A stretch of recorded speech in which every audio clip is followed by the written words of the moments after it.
नमस्कार मंडळी, मी शुभम लोकरे. माझ्या यूट्यूब चॅनलवर तुम्हा सर्वांचं स्वागत आहे.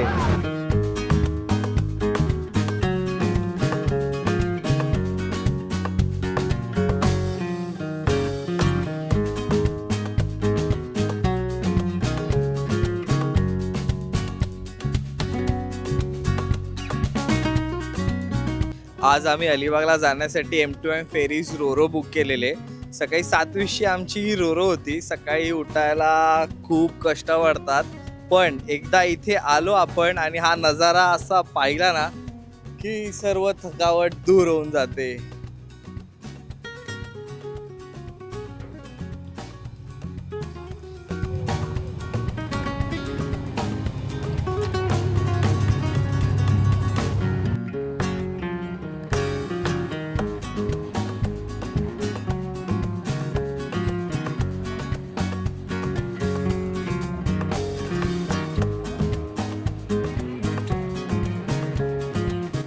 आम्ही रोरोमध्ये 300 रुपयाचा पास्ता घेतलेला आहे. खाऊन सांगतो तुम्हाला चव कशी आहे त्याची.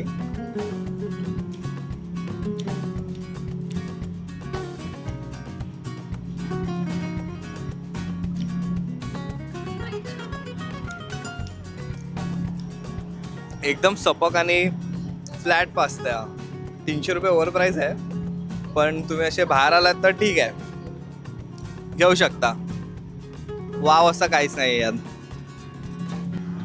आज आपण चाललो आहोत पुन्हा एकदा कोकणी वाईब्स अलिबाग इथे. तर आम्ही गेल्या वर्षी पण सेम रिसॉर्टवरती गेलेलो, पण त्या ट्रिपने माझ्या आयुष्यात एक वेगळी आठवण निर्माण केलेली आहे. आमची ट्रिप एकदम धम्माल आणि भन्नाट चालली होती. त्यांचं फूड, ॲम्बियन्स, हॉस्पिटॅलिटी सगळं टॉप नॉच होतं. पण त्यावेळेस एक माझ्यासोबत इन्सिडेंट झाला. चेकआउटच्या वेळेस निघताना माझी बुलेट बाईक चालूच नव्हती. वेळी झालं असं की आमची रोरो सुटली, आमची पूर्ण टीम अडकली. त्यावेळी आम्हाला त्या विलाच्या मालकाने एवढी हेल्प केली ना. माझी बुलेट चालू करण्यापासून भरपूर प्रयत्न केले, पण अखेरीस आमची रोरो सुटलीच. त्याला काहीच नाही करू शकत. पण मग त्या मालकाने आम्हाला तिकडे लंच दिलं, एक्स्ट्रा वाढवून टाईम दिला आणि प्लस पुढच्या नेक्स्ट रोरोच्या आम्हाला तिकीट अरेंज करून दिल्या. ती रोरो फुल असताना सुद्धा आम्हाला त्याने तिकीट कशा तशा अरेंज करून दिल्या त्याने. आणि ती बुलेट मी तिथेच ठेवली आणि रोरोमधून निघालो. आणि ती बुलेट त्या मुलाने मला 15 दिवसानंतर माझ्या घरी आणून दिली. कोण करतं हे एवढं सर्व मला सांगा आजच्या तारखेला. आणि म्हणूनच आम्ही पुन्हा एकदा परत त्याच ठिकाणी त्याच स्पॉटवर चाललो आहे. फक्त सुट्टी म्हणून नाही, तर त्या व्यक्तीचा आदर आणि त्याच्या मेहनतीला दाद देण्यासाठी.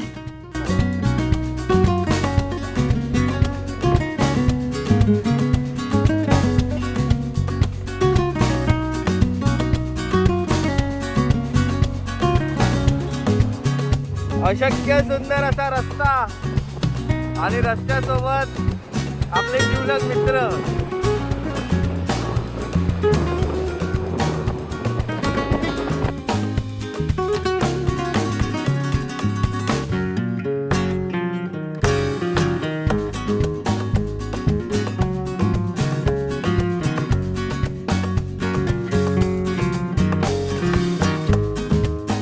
रोरोमधून उतरल्यावर आम्हाला एक सुंदर बीच दिसला आणि आम्ही थांबायचा मोह आवरूच शकलो नाही. असा हा सुंदर आवाज बीच तुम्हाला दिसतोय. पक्ष्यांचे थवे जात आहेत दूर.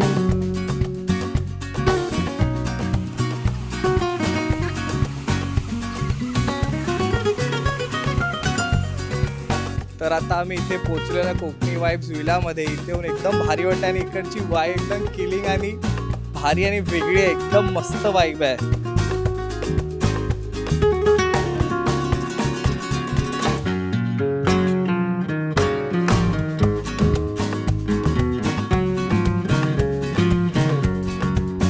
आणि आपण आता भेटूया त्या व्यक्तीला ज्यामुळे सर्व शक्य झालंय. सुस्मित, तर मला सांग की हे सर्व कधीपासून सुरू झालं? लॉकडाऊनमध्ये आपल्या रूम्स रेडी होत्या. म्हणजे हा विला नाही, ओके, घराच्या वरती ॲज अ होमस्टे टाईप आपल्या रूम्स अच्छा. रेडी होत्या. ऑक्टोबर 2021ला आपण स्टार्ट केलं. म्हणजे जेव्हा नियम वगैरे थोडेसे ते शिथिल वगैरे झाले ना, बरोबर, तेव्हा स्टार्ट केलं. खूप चांगला रिस्पॉन्स आला. ओके. दादरचा एक मित्र आहे ओमकार म्हणून, ओमकार गुरव. तर त्यांनी अशाच त्याच्या मित्रांना वगैरे फर्स्ट ग्रुप आला, त्यांना खूप आवडलं. मग नेक्स्ट विकेंडला दुसरा ग्रुप आला. असं जी स्टार्ट झाली तर मग तसं ते त्यांनी सजेस्ट केलं की अरे तुझी वाडी पण आहे ती साफ कर, मग इथे अजून आपण चांगलं करू शकतो, ऑक्युपन्सी वाढवायचं मग टेंट टाकू शकतो, कारण अच्छा. असं फायनान्स वगैरे तेव्हा असं काही नव्हता.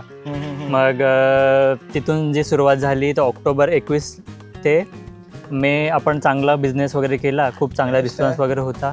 नंतर मग स्विमिंग पूलची रिक्वायरमेंट यायला लागली.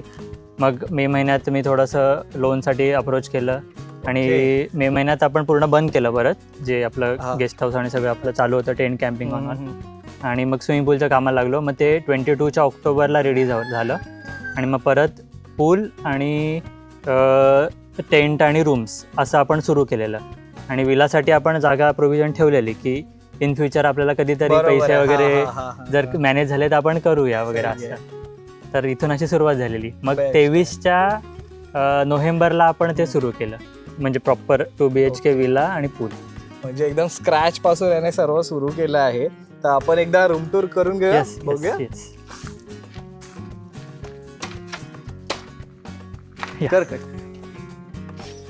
हां, तर इथे आपली माडांची वाडी आहे.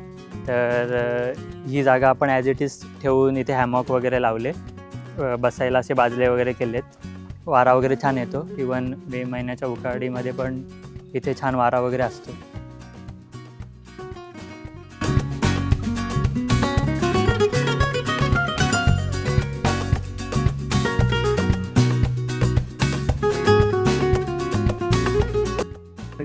हां, इथे प्लेईंग एरिया आहे. प्लेईंग एरिया इथे बॉक्स क्रिकेट किंवा बॅडमिंटन वगैरे खेळू शकता. आणि आपण आर्टिफिशियल ग्रास लावलेले आहे, म्हणजे ते चिखल वगैरे किंवा खडी किंवा असं काही लागायचा प्रॉब्लेम येत नाही.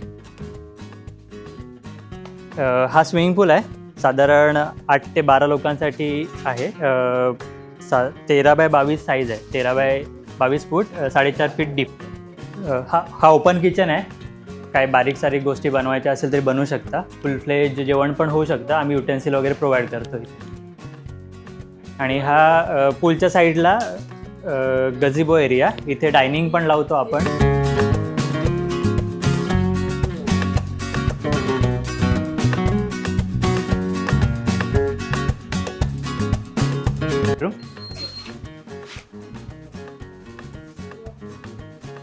इथे आपण नॉर्मल कपल रूम टाईप नाही ठेवलं आहे, ग्रुपच्या हिशोबाने प्रॅक्टिकल्स बनवले आहेत. त्याच्यामुळे 2 किंग साईज बेड आहेत. इथे 4 जण आरामात कम्फर्टेबल झोपतात. 2 किंग साईज बेड आहेत.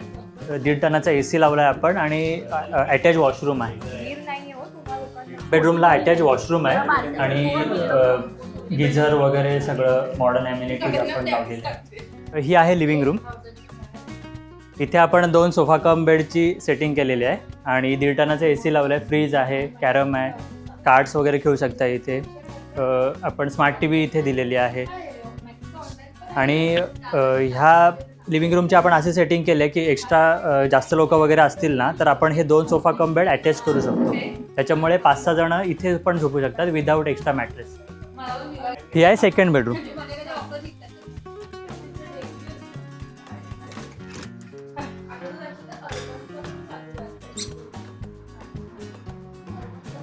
इथे पण आपण 2 किंग साईज बेड दिलेले आहेत आणि 2 सोफा कम बेड दिले आहेत. म्हणजे इथे साधारण 8 लोक झोपू शकतात कम्फर्टेबली.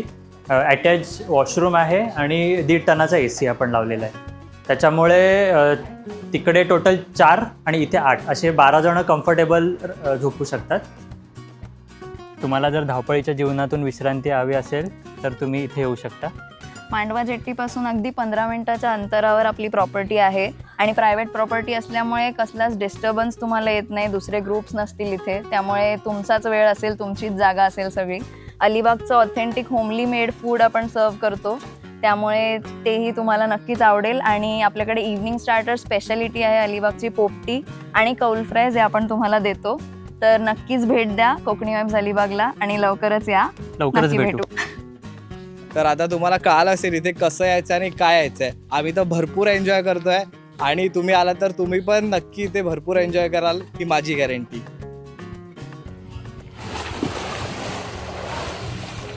जेवण आलेलं आहे आम्हाला. भाकरी, सॅलड, पावट्याची भाजी मेथीची भाजी, डाळ भात, मोदक, मस्त मोदक दिलेले आणि रिफ्रेशमेंटसाठी सोलकढी. वा, एक नंबर. आम्ही आता आहोत कोकणी वाईब्स विलामध्ये आणि जेवणामध्ये आहे आम्हाला सुरमई थाली आणि बोंबील फ्राय. तर जेवण इतकं झणझणीत आणि मस्त आहे. अस्सल कोकणाची चव येते. अगदी मसाले तर एकदम भारी आहे त्यांचे, त्याच्यामुळे जेवणाला एकदम भारी टेस्ट आहे. आवडलं. मस्तपैकी जेवण आम्ही डायरेक्ट झोपलो, ते संध्याकाळी उठलो आणि बघतो तर आम्हाला स्टार्टरमध्ये कौल फ्रायचे वेगवेगळे डिशेस होते. Paneer, mushroom, corns, potatoes. आम्ही एकदम शॉक झालो आहे. कौल फ्राय फर्स्ट टाईम आम्ही टेस्ट करत होतो. जाम भारी वाटलं.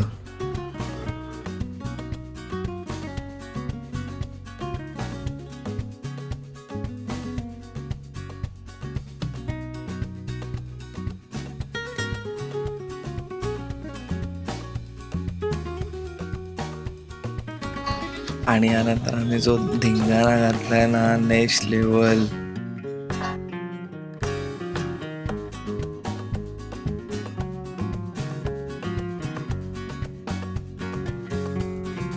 काही ते उठून पाहतो तर काय मस्त थंडगार वारा, नारळाची केळीची झाडं, पक्ष्यांचा आवाज, नारळाच्या झाडांमधून तो येणारा सूर्यकिरण.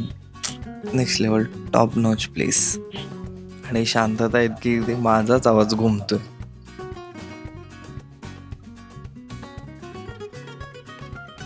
खरंच जबरदस्त अनुभव होता. वातावरण आणि इथला ॲम्बियन्स खूप भारी आहे.